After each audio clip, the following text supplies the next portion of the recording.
Alright, here I am, ladies and gentlemen, again. As I was doing the Rice Krispie treats, I thought, why not show how I make my gravy? This is going to be a very simple version of my delightful gravy. We're just having some friends over for a casual dinner. Mashed potatoes gravy, a rotisserie chicken from Costco, and I'm going to make some of my famous gravy. I'm going to do the quick version, make about half or a third of what I normally make when we have a big gathering. But the kids are away, it's just me and my wife and a couple coming, friends of ours coming over. So I will be making my gravy. But anyways, the secret to our gravy is using Bisto. You get this in England, you can get it in Canada, here in the United States. I've seen it several places, off and on, but I think one place you can count on is World Market. Okay, it comes in, I think, a couple different flavors. Our favorite, even if we're having poultry, is the brown gravy, but I'm running out of my brown gravy mix, so today we're just going to use our chicken flavored, since we're having chicken anyways, but also it's a lighter chicken colored gravy, so I'm going to make that. And it's so simple, it's stupid. But as you can see, from my rotisserie chicken from Costco, I just poured whatever juice was in there. And there's going to be a little bit of fat on that, but it's so little and it's so little juice anyway that I'm not going to worry about separating the fat. When I do a turkey, I separate the fat out. Then from Trader Joe's, use just 1 quart, I think it's a quart size, thing of organic chicken stock made with free-range chicken. So that, my juice from the rotisserie chicken, and then my Bisto, and we should be good. On Thanksgiving I do a much more complicated thing. I put in, with the turkey, I put in some vegetables, some onions and some mushrooms and some carrots, and I also take that juice and it makes for even yet a better gravy. And also I may throw in some Japanese, just a tad bit of dashi. This is kombu dashi. Kombu stock, soup stock, to give it yet even another dimension. Oh, and you know what I did last time and I didn't hate it? I threw in a cube or 2 of this Knorr's tomato flavored bouillon with chicken flavor. Experiment, but really Bisto by itself will be fine. But anyways, kombu dashi, I think this we get either at the Japanese supermarket, or we may have had somebody buy this either down in LA, Las Vegas, or maybe even from Japan. But anyways, that's what I'm going to put a little bit of that in there. And this will taste fine. Oh, it'll taste fine. There's all my ingredients. I'm going to be using a little bit of that dashi. Maybe get another one of those packets down there. Let's first start off by just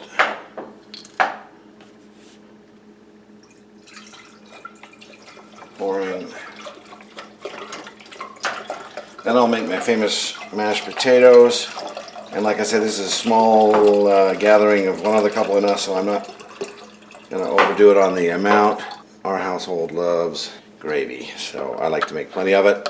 We like to have leftover, plenty of mashed potatoes also, to have plenty left over.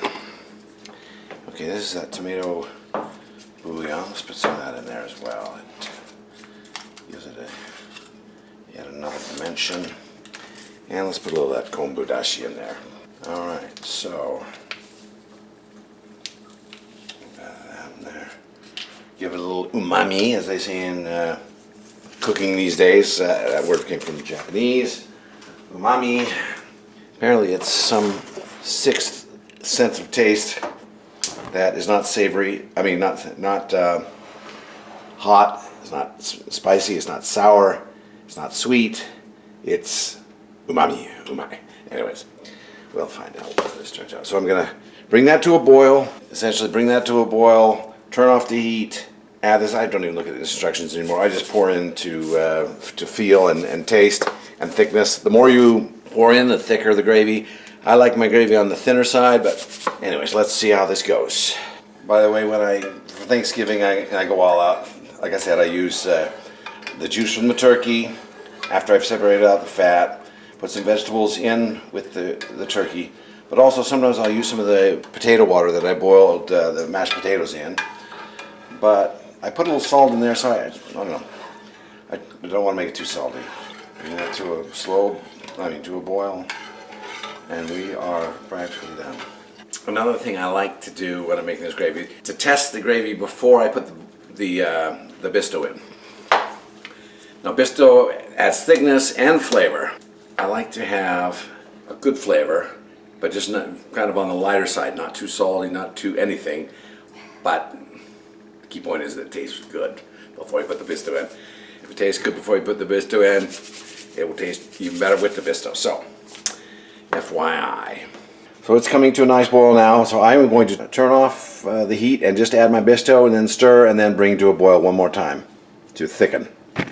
This is what the Bisto looks like. Turn off that and just stir in the mix. Stir to flavor. In a big batch at Thanksgiving, I may use almost maybe half of this thing. But shouldn't have to use that much this time.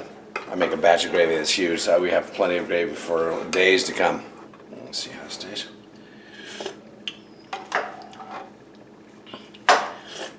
Very nice, very nice. Very nice flavor. Get that nice, and maybe just a tad bit more. Okay. A tad bit more. Actually, this is quite brownish gravy. The beef gravy is a little more brown, but I like brown gravy, so anyways, this will not disappoint. Okay, let me taste it one more time and bring it to a boil again, and we should be done. Very good, very good, very good. I like this on the thin side, and this should thicken up as we boil it one more time. Delightful gravy, and that tomato bouillon thing with a little chicken there added a nice other kind of tomatoey dimension to it. That just a hint of tomato. That delightful. Yeah, I don't think I want this any more salty. I'm not going to add any more Bisto. Bring this to a boil, and we will be done. Then I move to my mashed potatoes. It's almost good enough to eat just like that. That's kind of a soup. Oh, that's good. Starting to boil. We'll just come to a full boil one more time.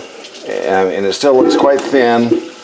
That's not too thin for me, but I like it a little bit thicker than that. But this will, when it cools, it will thicken just a tad bit more.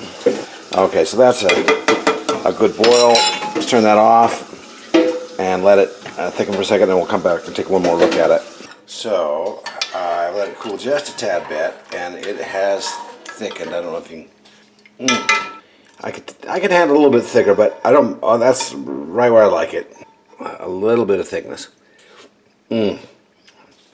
That tastes bomb diggity. So there you have it. Chicken gravy turned out a lot browner than I thought it would. There you have it, though. Gravy made with Bisto. Perfect every time. Good. Thank you.